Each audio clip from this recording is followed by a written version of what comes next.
Welcome to the Peggy Smedley Show, the voice of IoT in our connected world, with your host, Peggy Smedley.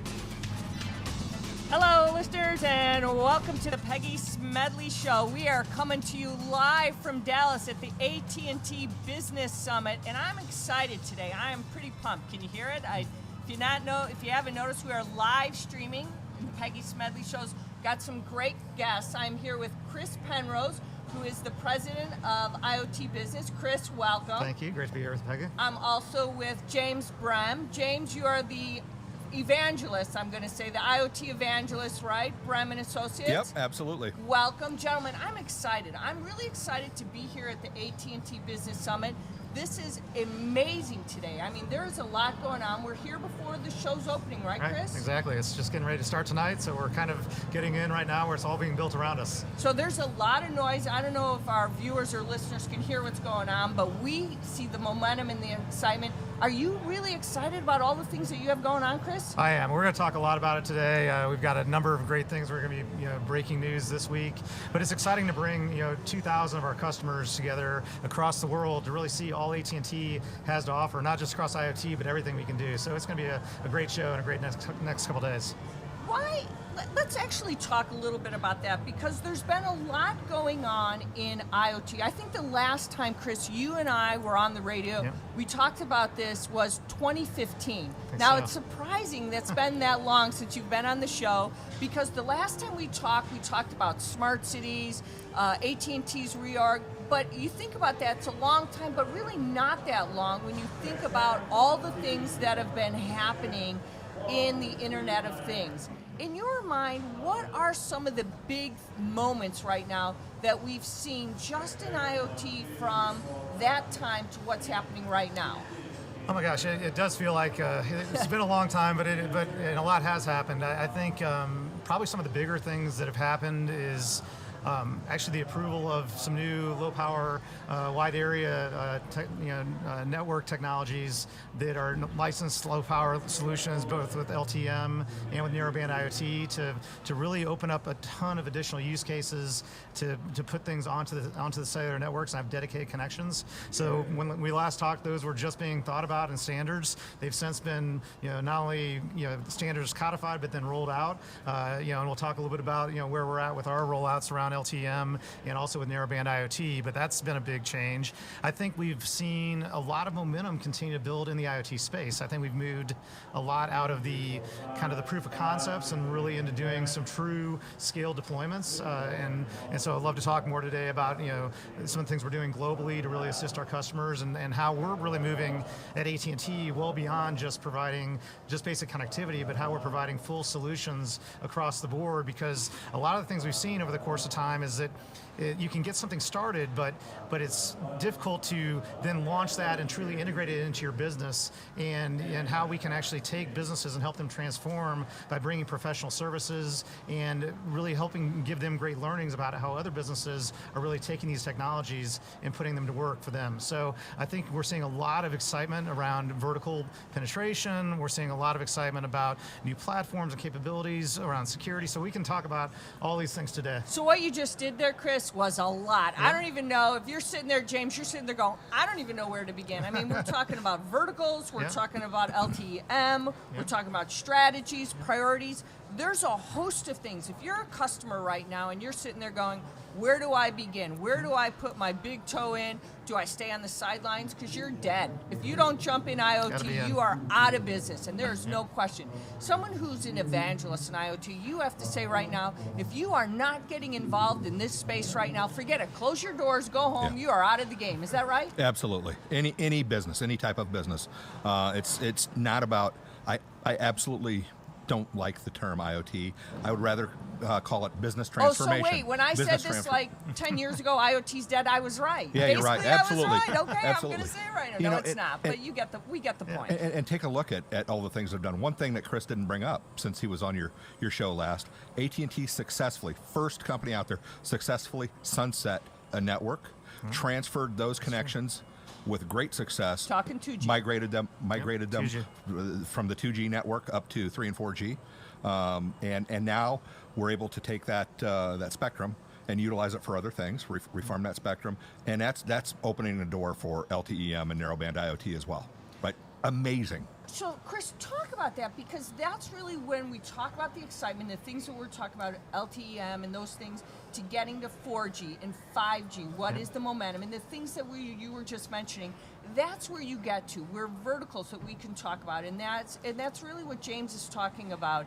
And we talk about, it really doesn't matter what acronym, whether it's IoT or AI, or when we talk about big data, what really matters is what you just said, the servicing and getting customer needs, whatever vertical, whatever you want to call it, because that's what you were really leading to when we were kidding around here. But really the real point of it is, how do customers service their customers to meet their needs? Isn't that really, and that's the sunsetting was that point, because you've got to have faster speeds in some areas, but it's really ultimately in the end, it's meeting what their needs are and delivering the best customer service. No, that's right. I mean, there's no one size fits all for IoT, and it really comes down to what is the use case, what are you trying to do, and is it mobile, is it stationary, does it use a lot of bandwidth, does it not? Do you need to talk every second? Do you want to talk every day? I mean, and each use case is unique, and so we've really stood up an entire vertical. As we talked about the organization before, we set up an entire vertical practice inside of IoT, so we could become experts in each one of these key verticals. And we're going to talk. A few good verticals I'd just talk about a little bit is that the connected car space has obviously got a ton of attention, and we made a couple of announcements this week about some new things we're doing there. We announced the first connected Airstream, so we're now connecting RVs, using our 4G LTE technology. In that case, if you're going to be doing Wi-Fi hotspots and wanting to do a lot of bandwidth, you're going to need the full capacity of 4G LTE. But then you've also got other solutions where we've got like the Samsung Smart Things that we just announced out here as a personal asset tracker, which is riding on the LTE-M network, and that's because you only need to check in, where's my location, just a little bit of data, and you can literally get instant access to where you're going. So I think designing your solutions around what you actually want to be able to accomplish, and then making sure we're putting the right network and the right technology together is really the key to success in the space. Talk about that, because this piece right here is we're talking about things have gotten smaller, and that capability that's smaller doesn't mean it's less effective. It's more powerful, and what you can get is really that impactful, and the ability of what it can do is so incredible. Yeah, so I think, again, that's one of the exciting things about this LTE-M and narrowband IoT technology. Think about 4 key things that might have been holding us back on connecting things directly with cellular. First, battery life, right? Typically your cell phone, it dies in a day. You're lucky to make it through a day. You're getting with different, this one will go a week, but this one can go months on end. Another LTE-M asset tracker. So long battery life is a big piece. The second is actually the ability to have better in-building, penetration. So a lot of times, cellular might not get deep underground or penetrate buildings. This, with LTE-M and narrowband, you're getting deeper into buildings. The third is the size, and I do think that the wearable space has a great opportunity to continue to evolve, because you're already seeing with LTE-M a much smaller size, and there's even smaller chipsets and radios coming out that allow us to get down to about a sixth of the size of the current module. And then you got cost, right? And that's the final piece, is that how can you actually do all this at a very economic way, and so not only are the cost of the modules going down, but the cost of the connectivity is going down. And you're seeing very interesting new business models emerging where we're even bundling the cost of connectivity into a device for the life of it. So in this particular case, this device sells for $99. It comes with 1 year of connectivity just baked into the price. And so we did the same thing with Amazon with the LTE-M button. Same deal on that, where you buy the button, you do a certain number of clicks, but it's all bundled together. So I think that we're opening up a lot of different business models because we have these new low power networks that are now being pervasively deployed. We've got LTE-M across the United States and Mexico, and we've got narrowband IoT that's going to be deployed by second quarter next year and going into Mexico by fourth quarter next year. So those really offer a great platform for businesses to develop on. We look at these, and we look at that in one vertical. You talk about autonomous vehicles, you talk about transportation, those connected cars. Other verticals right now get excited about these. That's just one area, and everybody gets excited because they see the transportation space is a powerful one. We talk about it. But just what we're seeing here at this event, there's a lot of things happening. Why is that so important? Because that's just one market. There's many verticals now that are starting to understand the power of the Internet of Things, the power of digital transformation. What other things are you seeing? And you're showing it here. We're seeing it. We see these pods, I guess, that you could say. Do we want to talk about those today? Do we want to get into what those are? Yeah, absolutely. Happy to do so. And maybe, James, if you got some thoughts on what you're seeing as a macro trends in the industry on some verticals, and then I'll chime into what we're showing here. So I'm just going to jump in and share something like this. You know, the cost factor and the tracking capability something like this has. Now I can actually track something cross country if I wanted to. I could buy this, throw it in a package, right, and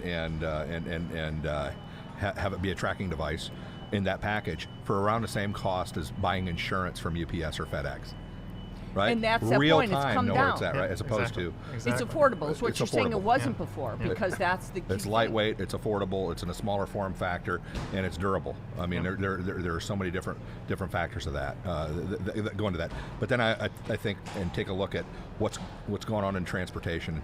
Especially in the connected vehicle space, and then let's transmit that over to healthcare or something like that. Yep. I always imagine you're out mowing your yard, it's 90 degrees, and you hear an ambulance coming. That ambulance may be coming for you, right, in the future, as opposed to it coming for somebody down the street, because you're going to be wearing sensors, you're going to be implementing these new technologies that are cheaper, affordable, lightweight, and hit all the vertical markets. So the medical sensor is going to be communicating with the ambulance. So we're now talking about healthcare. We're talking about the idea that because the form factor has changed, the healthcare industry, medical devices being manufactured are now another industry that's going to be able to tap into these technologies for that very reason. Yeah, so you'll see as when we talk about the different pods, we're showcasing healthcare as a whole sector that we're seeing a lot of adoption in. You know, we've made some recent announcements, you know, just to kind of show the art of the possible. We worked in our healthcare. I love the art of the possible. That's awesome. We worked in our healthcare foundry in Houston with a company called Hanger for the first connected prosthetic. So we actually put connectivity into a prosthetic limb so that could be passing real-time information between the patient and their doctor, so they could see how well were they being able to get back to mobility by the use of that limb, and if they weren't seeing the type of activity or the use, then how could they communicate on what they could do to make that a better transition to get them back to mobility. You know, we've done some really cool things with a company called IRA, and it's basically glasses for the blind and visually impaired. So we've taken smart glasses that are connected over our networks to a live representative. They were looking through the camera on the glasses and telling the person in real time what they should be seeing if they could actually see it. And this is an incredibly cool technology that we see not only playing out for that community, but it has business applications as well for anyone that might be working in manufacturing that needs to be able to use both hands. And so I think that the healthcare space, we're beginning to see more and more adoption. It was a little bit slower of the verticals to begin to adopt because of some of the regulatory issues and a lot of the things that you had to do around liability, but I think we're seeing more and more comfort and belief in how these technologies can really reshape that industry, and it's everything from connecting with a patient to helping run a more efficient hospital system. And it's going to be impact on people's lives, right? Exactly. Real impact, not just financial impact, but things that change lives. Yeah. So you talked about Hanger and what they're doing, and we saw some of that yesterday when I toured the Foundry for the first time. And it was incredible to see the things that you're doing. So we talk about what's happening in transportation, connected car, talk about medical, talk about what prosthetics can be done. Now these vertical markets and the things that you're doing at the Foundry to be creative, to be innovative. So are these things now that you're seeing, because the Internet of Things is opening up new doors, that vertical markets can actually do some new things, but now you have a Foundry that is now saying, bring these creative ideas that we want to partner with you because we see the possibilities are endless and we want to be a part of that endless creative idea. Yeah, I think it was really important for us early on to establish these foundries as ways to accelerate the ability to go from idea to implementation. And that's really what it's about, is as we bring companies into our foundries, we sit down and we really brainstorm with them, and what do you want to accomplish, and how can we go and create something new and different and impactful to either change the way you're operating your business, drive new revenue streams or create a better customer experience. And so with that, we then engage in a very, what we'll call a sprint, to take that idea from a piece of paper to actually creating that initial prototype, and then hopefully taking it into production. And so in our foundries, you're going to see great applications around retail. You might have seen our LTM shelving that we've created, so you can monitor shelving in retail stores in real time. One of the most exciting ones that I love, is this idea of video or camera as the next sensor for IoT. And I always say a picture's worth 1,000 words. I think the same thing holds true with IoT and the use of a camera. We actually had a company come in who they had a gas gauge, an old analog gauge on the top of their tank, and they wanted to go digital, but the cost of changing that out to a truly digital dial was $1,000. We said, so we worked with them. We actually pointed a camera, at the gauge, and we took a picture of that every minute and translated that picture into the real-time power, pressure levels inside the tank, and they were able to, completely go and now digitize, all their tank monitoring by the use of a camera and an LTE network. So I think in our platform. So I think that you're seeing a lot going on. Again, I think retail has been big. Healthcare, smart cities is another space that you're seeing a ton of activity in, and we can go there next if you want to. But any your thoughts? I like the idea of the camera as the next sensor as well. Years ago, I was in Israel. I actually stopped by the foundry that you guys have over there as well, and I met with some guys from a drone company that are building a drone with the camera on it, and they're actually utilizing it with a large chip manufacturer. I can't say which one, but everybody's got it in their PC, and they're actually utilizing to fly over the factory, make sure that it's secure, physically secure, but also take a look at temperatures and pressures and things like that going on within different parts of the factory. They can see escaping gases, they can see temperature spikes and things like that through different lenses on the drone. So it's not just the visual piece of the camera, it's also the other types of lenses and sensors that you can put on those things and tie them all together. I mean, it's think amazing. There's kind of two interesting areas that are kind of emerging. It's what I would call surveillance as a service and also inspection as a service. So I think these are kind of two interesting swim lanes where inspection oftentimes will be probably very low bandwidth, just little bits of data, where you're into surveillance, you're getting into the high data usage. But you're seeing, I think, more and more places really adopt the idea of this camera being a way to get a lot more than you can get from just your traditional sensors. Well, you're actually taking people out of risk areas in some ways, right? Mm-hmm. You're Absolutely. saying where you don't want to put someone in harm's way, or other where you don't need to constantly surveil, is what you're saying. And so those provide a lot of that. A good example is our cell towers. We've been using drone technology, with cameras to fly up to do the inspections rather than climbing the tower, right? So we need to go up there all the time, but going up that tower is dangerous. And so if we can avoid the tower climb and we can do an inspection with using a drone and a camera, it's a great solution. When you think about this, when we look at the Internet of Things today, and this is one, James, I think you've talked about in the past as well, is what has been holding companies back. I mean, we sit there, it just, to us who've been in it for so long, we say it's just been common sense. Has it been cost, like we talked about, but what has been making companies? Is it the idea that, the Internet of Things is actually a journey, not a destination, as we talk about? What's been the biggest thing that's been, most cumbersome or problematic from companies to really take that walk down the path, so to speak? So I always think that there's three reasons to do something with the Internet of Things, right? One is to make money, right? Create a new product or business line and make money from that. Second one is to save money, to reduce costs and complexities. Something like fleet management, which allows you to reduce the total cost of ownership of your big rig or your fleet and mine. The other one is I guess stay out of jail is one way to put it, but it's compliance purposes. Or let's look back. All these things emerged from SCADA or telemetry systems that we've gotten into now. Okay, but when we look at those things, especially if you're trying to build a new product or service or enable connectivity with an existing product or service, sometimes these companies aren't looking at their operational systems and tying the connectivity piece, the IT piece, to the OT piece. And there's some confusion and combating there. Good connectivity And great technology does not fix stupid, right? So sometimes these organizations have to go in and take a look at that. Another thing that holds things back, and we've done a lot of research on this, is CEOs knowing that they need to do IoT because they hear everybody else is doing IoT. Just like when we started this program, we talked about, they have to do it or they're dead, right? Well, they know that, but they don't know what it is yet. They're not real sure what they're going to do or why they're going to do it, but they know they have to do it. That's with any new technology. We're in an emerging phase, and then the other piece is timelines. This is tough stuff, so it takes a little bit longer, and people have to have the wherewithal to be able to see the projects through.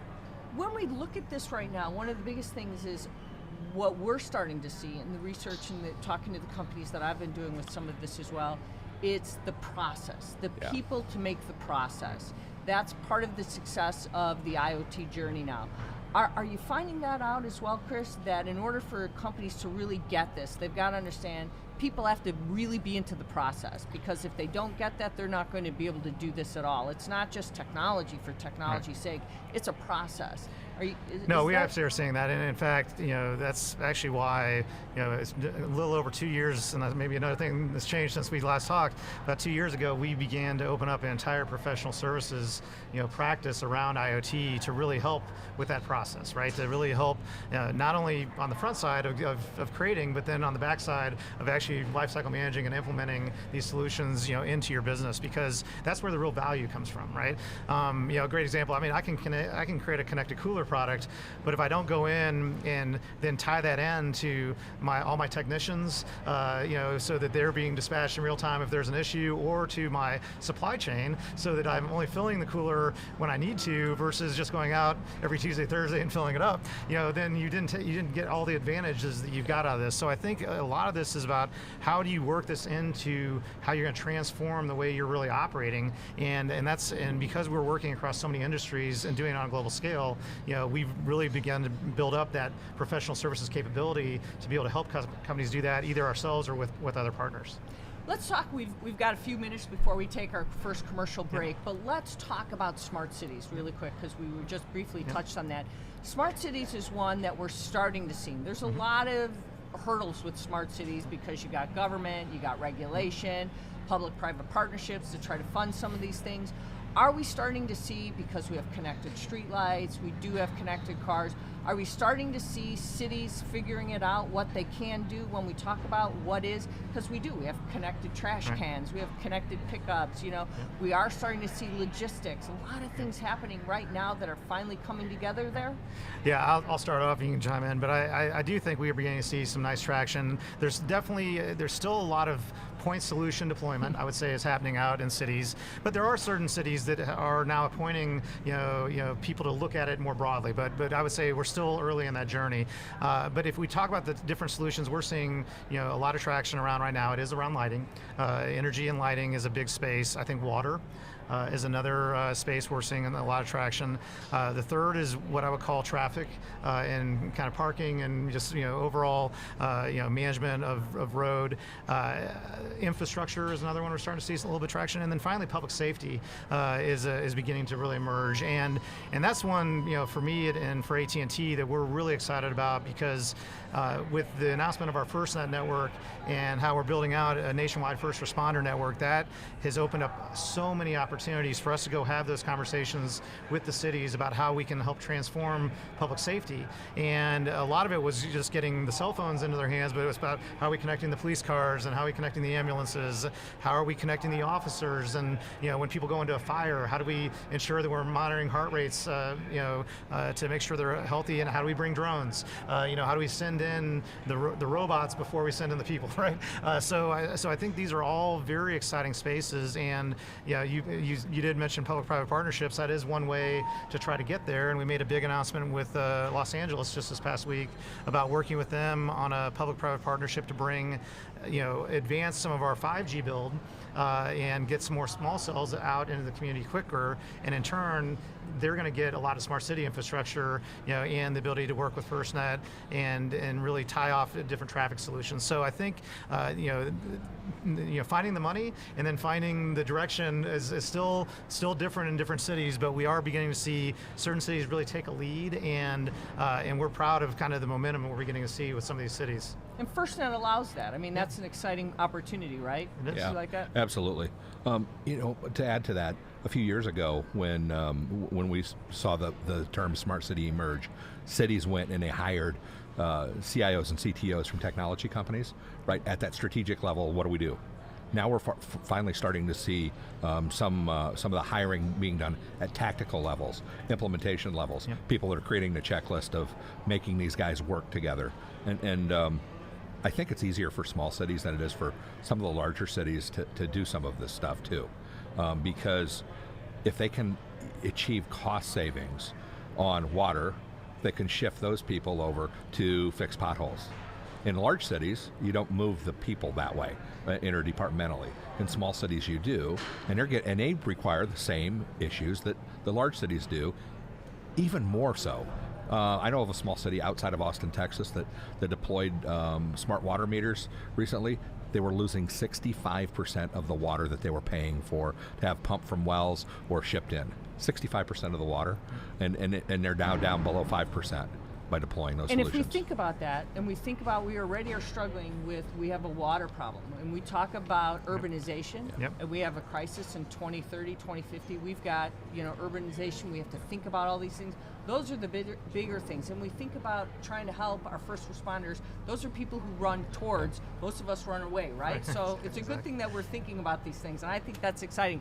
Well, we're getting ready to take a quick commercial break. I'm excited to have you gentlemen stick around with us. So quickly, what is the URL so our listeners and viewers can go up and learn more about what you're doing at AT&T Business right now? Well, it's actually very simple. It's you can go to att.com/business, and then the code here at the show. Does somebody have the code for the show here? It's what's our hashtag? AT&T Biz.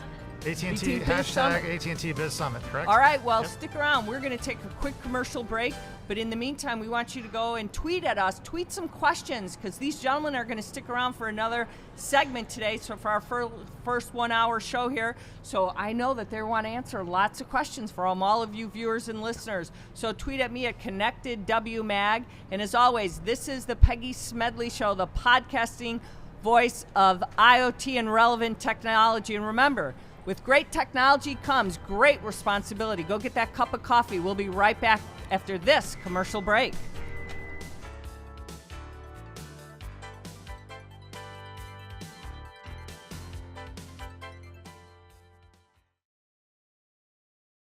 AT&T provides edge-to-edge intelligence, covering virtually every part of your business. So this won't happen, because you've made sure this sensor and this machine are integrated. Attaboy. And yes, some people assign genders to machines. And with edge-to-edge intelligence, you'll know your customers love this color and don't love this one. Never getting grape again. And you can adjust in near real time. And if someone tries to breach your firewall in London and you start to panic, don't. You've got allies on the outside and security algorithms on the inside. And if it's jammed up here and it's hot in here, and you know both those things, you can do this, and your flowers won't wilt. AT&T provides edge-to-edge intelligence. It can do so much for your business, the list goes on and on. That's the power of and. And when her patient's blood pressure drops, she can share the information with other specialists. Welcome back to the Peggy Smedley Show, the voice of M2M and connected devices.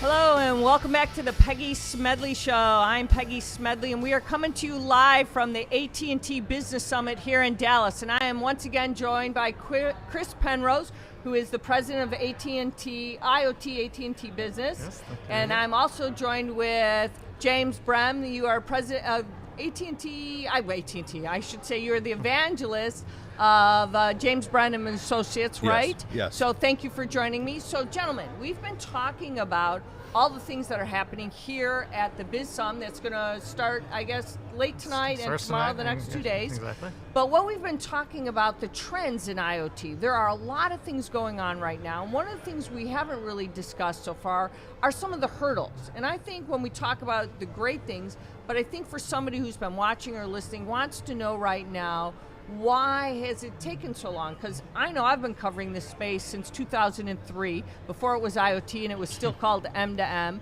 But there's been some hurdles, but hurdles always are good in some ways because you can enjoy the successes. What do you think have been some of the hurdles that we've encountered in IoT? Well, I'll cover a couple, and I'm sure James has got some thoughts on this as well. But one of the areas that we always hear is security. Comes up. People are a little anxious about getting into this unless they know that what they're doing is going to be secure. And so I think the good news is that there's been a lot of work that's really beginning to ramp in this space. I think we made an announcement earlier today with Ericsson how CTIA just passed some cybersecurity guidelines around device certification, and we're working with Ericsson to help companies really take their devices and certify those around the world using these cybersecurity guidelines. So leaning forward and really trying to design, because you have to design security at the device level, at the network level, at the application level, and you really need to be, and AT&T sits in a very unique position we see a lot of, traffic touching our networks before anybody else sees, and so how can we also alert people as to what we're seeing and be able to take action against that? And at AT&T, we really want to design with security in mind, but that's the number one question that we get when we go talk to any CIO about doing this is how are we going to secure this? So I think security, you got to tackle head on. I think the ability to actually, again, integrate it into your business, as we talked about, was one of the other challenges. And I think scaling it, truly being able to take it worldwide is something that, needs thought and needs process. And so one of the areas that we've invested very heavily on is how can we help companies that go from creating this initial solution to then helping them deploy it across their entire business. They don't want to have to go talk to, every different carrier under the world, and they want to be able to have somebody that can help them navigate that, and we've made some big investments around, one thing we announced recently was a relationship with Nokia around what we're calling Nokia Wing, and it is a global packet core network dedicated for IoT being deployed around the world, so we can give a consistent level of service and keep data in country and be able to meet all the local laws by being able to have this right infrastructure out there. So I think those are a couple key things that people have run into. And James, I'm sure you got some thoughts about challenges you've seen along the way. Yeah. So we've done a survey every year for the past 3 years on some of the challenges out there for people that are deploying. And 3 years ago, lack of talent didn't even make the list. There were 20 challenges ahead of that. Last year it cracked the top 10. This year it's number 2 behind security. Okay, you mentioned security. That was the top player all three of those years. And I think when I look at all the responses that we get back and I shuffle them up, sometimes people think that are not doing this, not deploying it, that are out there in their enterprise and they know they have to do something, think IoT's a thing. And it's really not a thing, right? You don't go buy a bucket of IoT, and it's not just like you're getting connectivity for a device. It's a lot more complex than that. And I thought about this last week or 2 weeks ago at Mobile World Congress, that 10, 15 years ago, 20 years ago, we had VoIP as the number one buzzword in all of communications, right? And now we don't even talk about it. We just talk about the quality service that you get when you get a dial tone, right, with AT&T. They're using a technology like voice over internet protocol. We don't think about it. We don't think about the cloud like we thought about managed hosting or cloud services 10 years ago. In each of those areas, there were around 14, 15, 1,600 participants. Well, today, there's about 1,600 different companies out there playing in this IoT space. There's over 700 that claim to have a platform in IoT.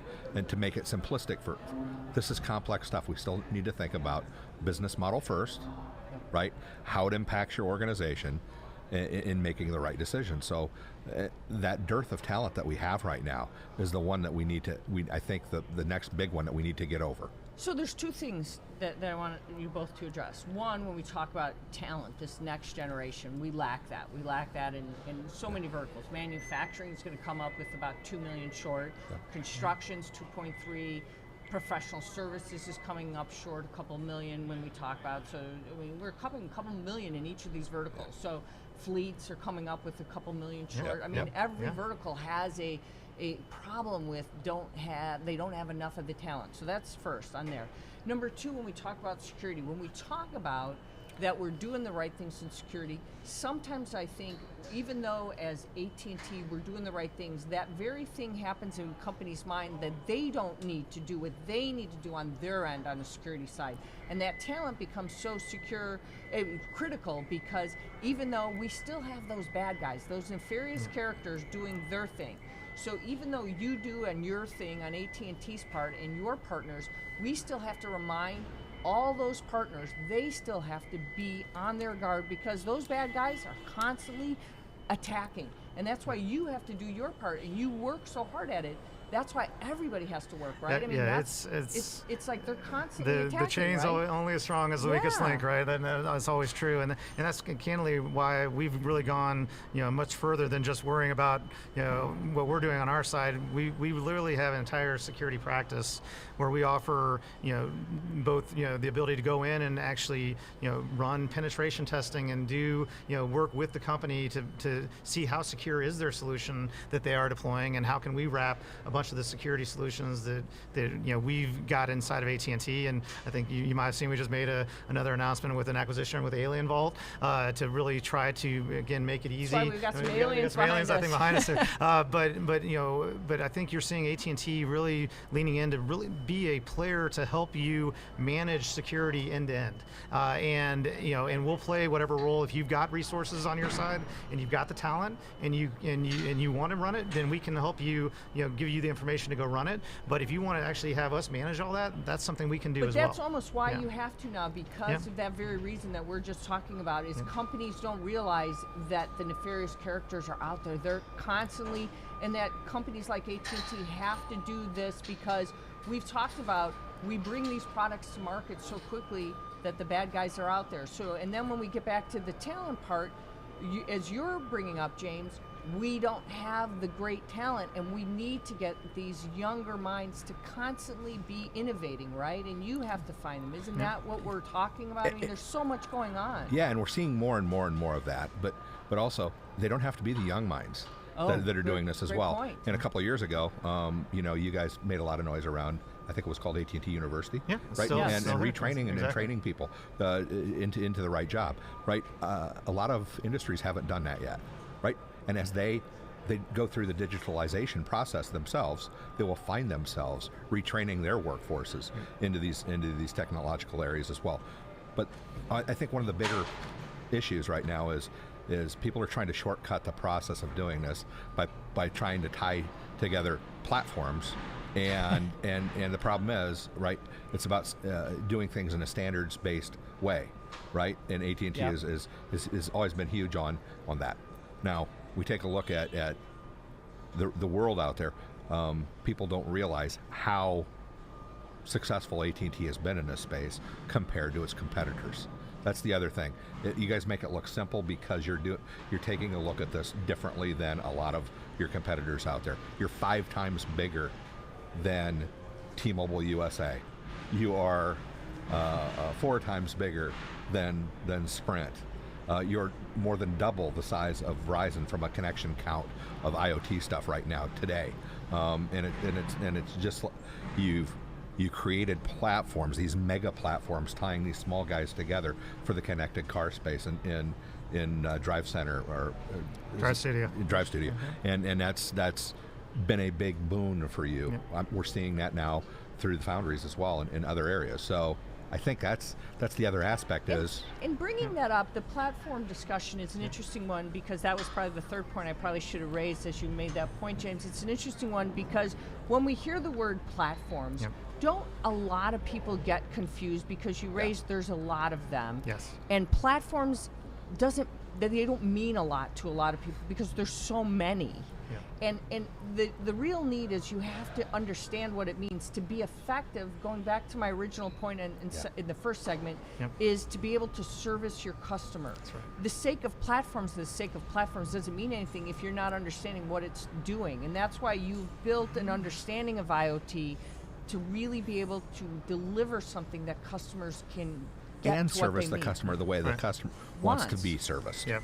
That's the right. other aspect. Yeah, and again, I do think you're right. And there are lots of platforms out there, and what we've really tried to do is take that customer journey and say, what do you need along the way, and then what are the tools and capabilities that you need. Obviously, the power of IoT is not just connecting it, but it's once you've connected it, what do you do with that data? And so that data has to go somewhere, and how do you get the data off those endpoints in a secure, effective manner?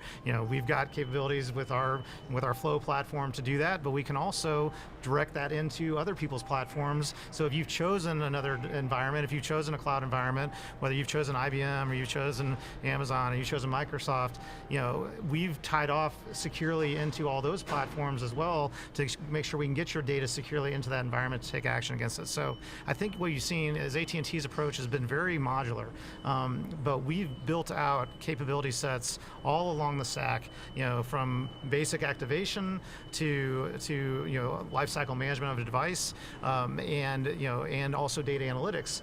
But we also are very much willing to partner and work with other solutions that businesses may have standardized on, and I think that's a little bit different than in our approach than maybe many others. Talk about the idea of those data analytics that we're talking about, because that's what the critical point is now, because I think it's, years ago we talked about we all want to get the data out. Yep. Getting the data out doesn't mean anything, again, unless you're getting the right data points to make the right decisions for your entire operation, from the front office to the back office to what's happening on the plant floor, all the way through the supply chain right now, through the logistics, to be able to communicate with everybody. And that's what you're talking about right now. And being able to tie it into different systems, as you just mentioned, because you are going to have different operations going on, and being able to communicate at the right time, because you don't know if that truck is delayed in North Carolina and you need to get a different truck in Mississippi. And those are important decisions that have to be made to keep that operation moving when you need it to move at the right time.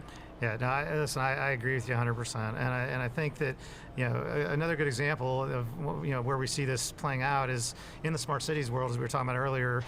We've worked with Miami-Dade County on what we called a smart city operations center, because they had different platforms that are out there for water versus energy versus traffic versus airports versus ticketing, and public safety, and how can we take all that data, get it into being good data, and then being able to pull it into an environment that you could then take action and even get predictive. And that's where I really think this is all going, is that I think we're starting to get pretty good about being able to get the data in, and we're even being able to start to take action against some of that data.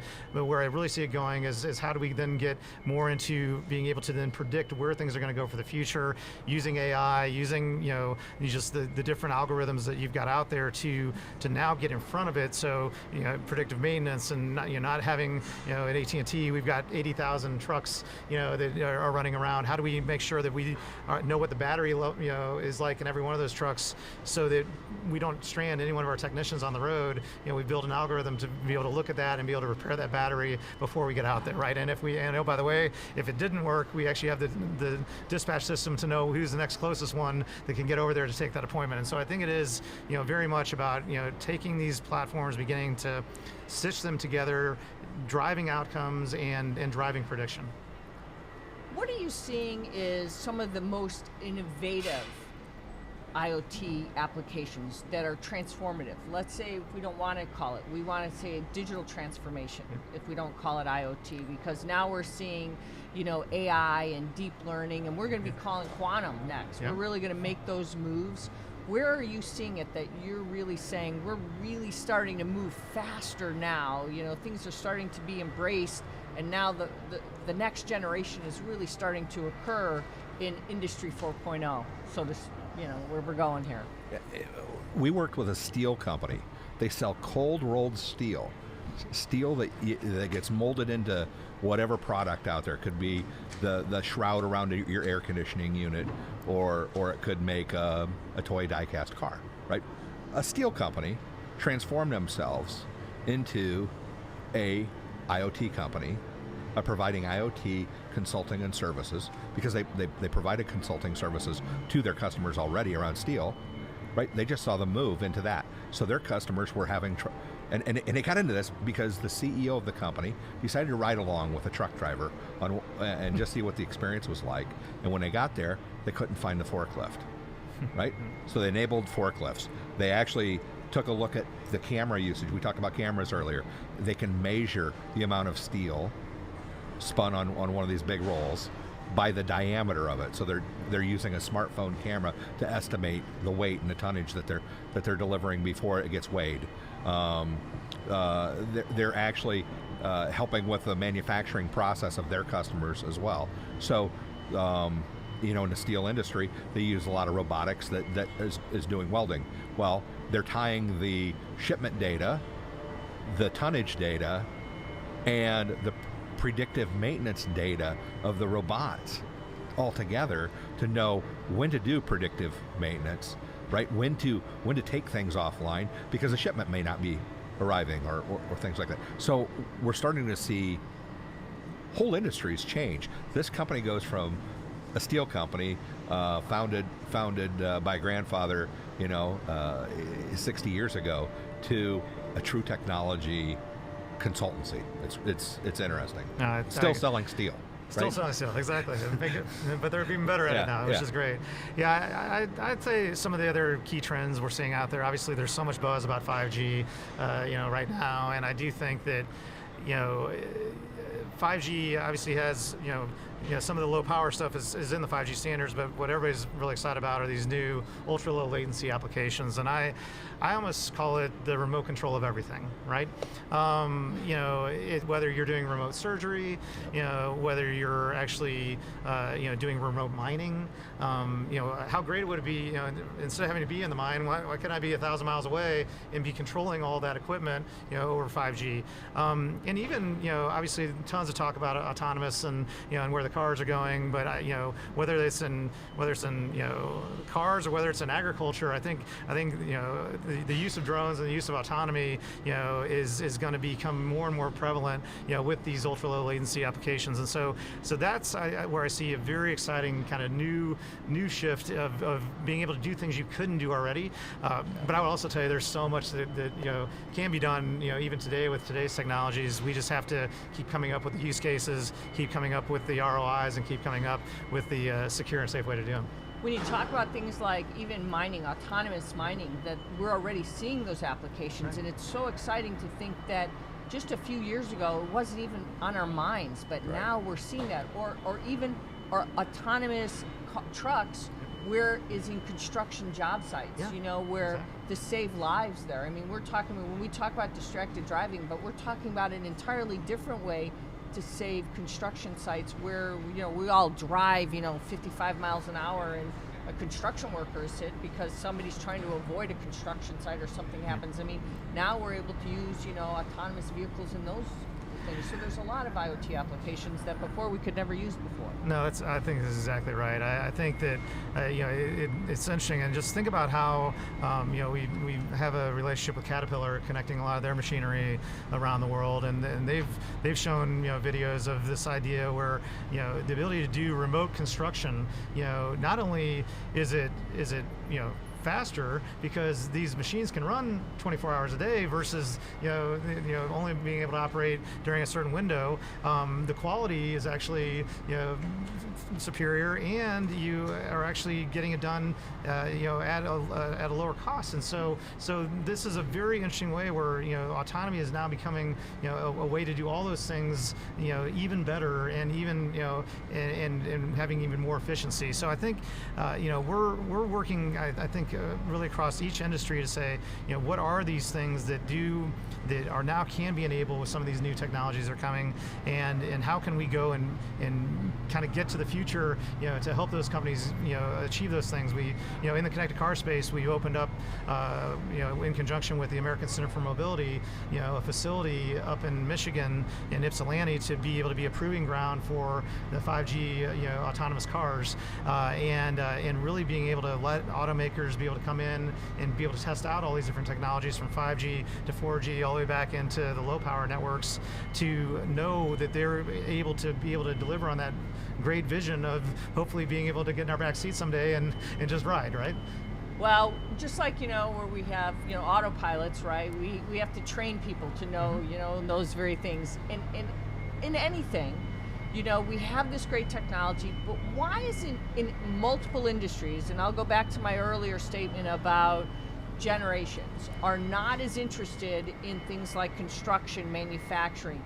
Even though we have this great new transformative technology, why are we in vertical markets failing to encourage students to want to get into STEM programs right now?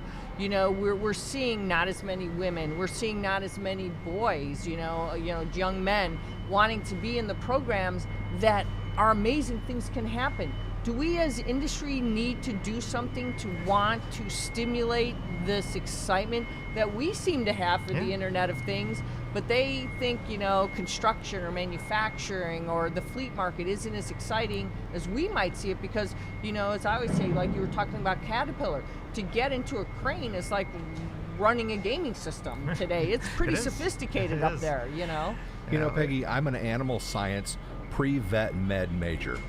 Right, that qualifies me for IoT. How? Right?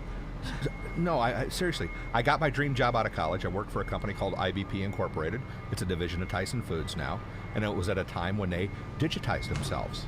That's right. Right. Mm-hmm. So this is 25, almost 30 years ago. I'm working for them, and I was the kid. Right. So they sent the kid. All these guys in the meatpacking industry. They didn't want to do anything with computers. We'll send a kid. I got hooked on it. I found my way. Finding when my options were vestable, I cashed them in, and I found my way to working in technology. I think that if I wouldn't have found my way that way through that job, right, through opening my eyes through that, I wouldn't have been in technology. And I think that's part of it today. Technology is so pervasive. It's the opposite spin on it. Technology is so pervasive. The kids are like, that's kind of, I got my cell phone. I've got my smartphone. I'm on it all day long. I have computers in the classroom. There's no lack of technology around the bright minds today that we need to show them that we need their minds for the art of the possible to transform stodgy industry. And I would say, at AT&T, this is a huge focal point for us. So we work really, really hard, not only to train our internal employees, but also working closely with universities, like Georgia Tech, to create ultra low cost engineering degrees through massive online learning. I think you're able to get an engineering degree now, through certain programs for $6,000, to get an engineering degree from Georgia Tech. We're trying to really take the technology and actually bring it into education to expand that reach for more and more people. And then I think the final piece, to your point, and you hit the nail on the head, is how do we talk about how these industries are actually merging together. The future of manufacturing is technology. The future of trucking is technology. The future of ag is technology. And I think, so I think if you can really show how you can actually make these huge impacts, the last thing I say too is that people do want to make an impact though. And what I do see, I've got two young kids. They're both in college, but they both want to feel like they're having a bigger impact on the world. And I think this is something we need to be making sure that we're appealing to. And I think IoT can play a great role in that, about how we can use IoT to help really not just transform industry, but really change the world. And whether we're making cars safer and saving lives, or whether we're making things more sustainable, and by improving farming, there's so many great ways where IoT is really being brought out as a way to drive a greater impact on society. And I think we have to tap that really hard to make sure that this next generation gets excited about those things. I agree. All right, gentlemen, we've got just about another minute and a half left. Looking ahead, what would we talked about next generation, give me your predictions, so to speak, about where you see the Internet of Things. I'd love to say 5 years out, but I know you can't predict that because I don't think we can predict the next 12 to 24 months. But go ahead, get your crystal balls out there. Who wants to go first? James, you want to go first? You know, I've always said that I hate the healthcare industry from an IoT standpoint, but right now, I think I really like it for the next 5 years. It's going to save your life? Because it's going to save lives. It's going to throw this big impact on things, and people are realizing before it was about the who's going to pay for it type aspect. We all understand that we have to change our healthcare industry in the U.S. So we're going to get that done somehow. I don't know how, but I think it's going to happen over the next few years. And then technology is going to lead the way there. Lower costs, better information, better diagnosis, and it's got the single biggest impact to change lives. So basically, we're all going to be wearing medical devices that are going to tell us when we're having heart attacks, whatever medical device we need. That's what you see? Might not be a medical device. It might just be your personal device that you're carrying that also then ties into other pieces. Like it could be it could be a device in the seat of a car that knows that you're falling asleep or notices an irregular heart pattern. Diabetics are now able to wear patches as opposed to prick their finger every day. So it may not be whatever it might be, something that's going to be able to diagnose something that we might need. Absolutely. All right. Yeah. Great. And I'd say in addition to several industries, I would just say as a whole, I think we are going to see the true embracing of every business completely changing the way that they operate, by introducing IoT into their processes, and they really will be creating more efficient, business. They'll be creating more unique revenue streams. Everything becomes a service, when you can actually know everything about things in real time, and ultimately changing the customer experience. And I think that's what it's going to take to make sure that we can, really unlock this true potential is to make sure that we are weaving this through the lens of what the customer is really wanting, and bringing these solutions to bear using the IoT technologies. All right. Well, James Brehm, founder of James Brehm Associates, thank you very much. Thank Chris you. Penrose, IoT president at AT&T, thank you very much. All right. Well, that's all the time we have for today. We want you to check out the Peggy Smedley Show. Go up to thepeggysmedleyshow.com. You can tweet at us at ConnectedWMag. Thanks for listening. Remember, we broadcast live every Tuesday at 12 p.m. Central. And remember, this is the Peggy Smedley Show, the podcasting voice of IoT and relevant technology. And remember, with great technology comes great responsibility. Have a great week. Gentlemen, thank you so much.